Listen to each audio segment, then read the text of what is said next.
kamu dilarang untuk menggunakan kutek atau cat kuku dan juga dilarang menggunakan lipstik.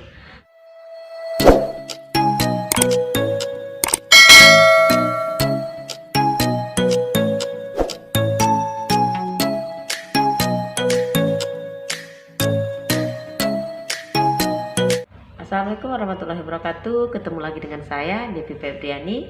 Saya merupakan perawat di kamar operasi. Terima kasih sudah klik dan menonton video ini. Di video kali ini saya akan menjelaskan mengenai hal-hal yang harus kamu lakukan sebelum dan sesudah pembiusan dilakukan. Sebelumnya, bagi kamu yang baru menemukan channel Devi Febriani, silakan di like terlebih dahulu, kemudian di subscribe, tekan tombol lonceng yang berwarna abu-abu agar kamu menerima semua notifikasi setiap kali saya mengupload video terbaru. Kemudian kamu bisa komen di bawah, kita share ilmu saja karena tidak ada manusia yang sempurna. Kemudian jika kamu merasa video ini bermanfaat, silakan kamu share ke media sosial kamu. Oke, kita langsung saja simak penjelasan berikut ini. Setelah kamu berdiskusi dengan dokter bedah dan memutuskan akan menjalani prosedur pembedahan, maka ada beberapa pemeriksaan penunjang yang akan kamu jalani dan juga kamu akan dikonsulkan ke bagian spesialis lainnya. Salah satunya adalah spesialis anestesi. Di bagian anestesi ini, kamu akan dianjurkan berpuasa sebelum operasi dilakukan. Puasa diperlukan untuk mengurangi muntah pada saat pembiusan dilakukan, karena jika terjadi muntah, maka muntahan ini bisa masuk ke saluran pernapasan dan akan menimbulkan kerusakan pada paru-paru. Makanan berat seperti daging dan makanan berlemak lainnya bisa kamu konsumsi paling lambat 8 jam sebelum operasi dilakukan. Sementara makanan seperti mie, roti, susu bisa kamu konsumsi 6 jam sebelum operasi dilakukan.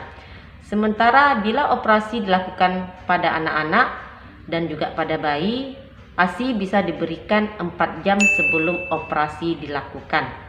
Puasa di sini tidak boleh dilakukan terlalu lama, jadi puasa dilakukan sesuai dengan waktu yang sudah ditentukan oleh dokter anestesi. Karena jika kamu berpuasa lebih lama daripada waktu yang dianjurkan, ini bisa mengakibatkan ketidakseimbangan fisiologi tubuh dan ini bisa menyebabkan juga terjadinya kekurangan cairan pada tubuh. Dan jika terjadi hal demikian, maka kadar gula darah pada tubuh akan rendah sehingga tekanan darah dan nadi akan tidak stabil pada saat pembiusan dilakukan. Kemudian kamu harus melepaskan perhiasan dan gigi palsu. Kenapa demikian? Karena perhiasan khususnya yang berbahan logam ini akan berdampak bahaya sekali kepada pasien, akan menimbulkan risiko terjadinya luka bakar, apalagi bila operasinya menggunakan laser atau kauter.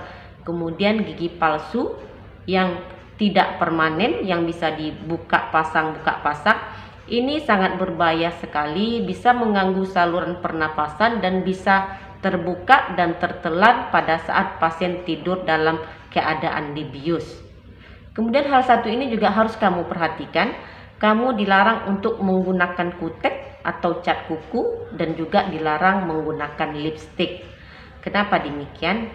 Karena salah satu alat yang akan dipasang untuk mengetahui kadar oksigen dalam darah adalah suatu monitor yang bernama oximeter. Nanti monitor ini akan dipasang di daerah jari seperti ini. Jadi nanti dia akan mendeteksi apakah kadar oksigen dalam darah normal atau tidak. Tapi jika di kuku ini terdapat cat kuku atau kutek, ini akan mengganggu fungsi dari alat tersebut. Jadi dia tidak akan mendeteksi kadar oksigen dalam darah tersebut normal atau tidak karena terhalang oleh cat kukunya.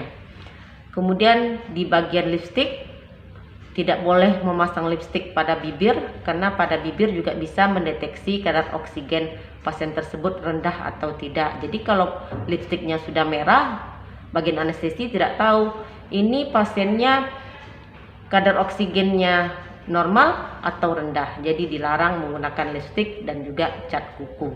Setelah dilakukan pembiusan, kamu bisa untuk makan atau minum secara bertahap, apalagi kalau pembiusannya itu menggunakan pembiusan secara spinal.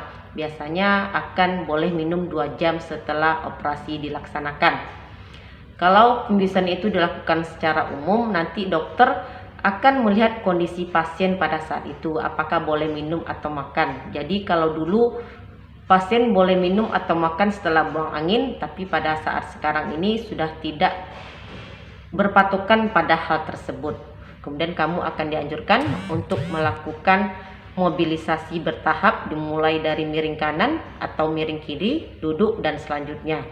Jika kamu operasinya menggunakan pembiusan secara spinal, biasanya 6 jam setelah operasi selesai kamu sudah miring kiri, miring kanan. Demikian sedikit informasi dari saya, semoga sedikit membantu. Terima kasih sudah menonton. Sampai jumpa lagi di video saya selanjutnya. Stay healthy. Assalamualaikum.